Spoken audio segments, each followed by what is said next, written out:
Esayiwenga balekulondolola. Esayiwatifyowaba. Yeah, so this is Remy. I'm here with Dariso, and he has some, words of encouragement for, like he says, someone that needs it. So I believe you are that person that needs encouragement, especially if you are a youth and you're like, I'm stuck. I don't know what I have to do. And maybe you find pressure in drugs and stuff like that because maybe you feel like you have no papers and maybe you're feeling stuck somewhere there. So yeah, this is Dariso. Firstly, this is an encouragement to youths out there. Let us try to be youths or be a youth with a difference. What am I trying to say? When I talk of being a youth with a difference, I mean to say, don't do things that others are doing. Be different, be unique. If you see your friends being found in drugs, in alcohol, and womanizing and these other behaviors that are not pleasing to God, I urge you to be a youth with a difference. If your friends call you, mostly a lot of youths, they tend to tell their friends that walishishita because they are not found in these other behaviors, but better walishishita and get rewarded.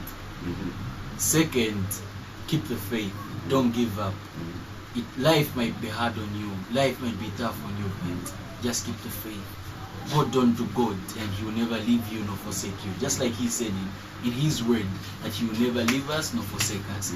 If you think God has left you, God has forsaken you, no. Look at the connection and the relationship you hold with Him. Yeah, just keep the faith. Look at the relationship you hold with God. Mainly people do complain saying, God has left me, but God has promised that He will never leave us nor forsake us.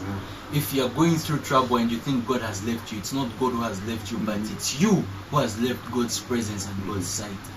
He's just and willing to help us, but the only thing that He needs is for us to submit, because He has said, cast all your burdens unto me. And for He cares.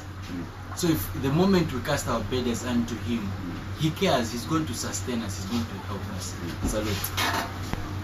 Salute. There you have it from Dariso. This is Remy. So before we sail out, this is what I want to encourage someone. Like he was saying, don't sail out, don't lose hope. Whatever you're doing, hold on to God. Be in line with God. Some of you may be saying, Mayor, I've been praying for this and it's not getting there. Maybe sometimes it's because you're following a wrong direction. When you're following the right direction, when you're following where your star is, because I believe that God is a God that has a purpose for each and every human being that exists. Now, if He has a purpose for every human being that exists, then us as human beings have to provide ourselves before the presence of God and say, God, what is my purpose? It's like when you buy a phone. Obviously, you have some reasons why you buy a phone, yeah. So maybe I want to call somebody and then the phone is calling someone else. Do you expect me to buy talk time in that phone that doesn't call the person I want? No, of course not, because it's not doing what I want. So when the phone starts doing what I want, when I commanded it does what I want, then I'll start doing something that it needs. So even as God has a purpose for us, when we start living according to His will, when we start seeking God, then we will know why God created us. So then when we know what God created us for, then we start living according to that purpose.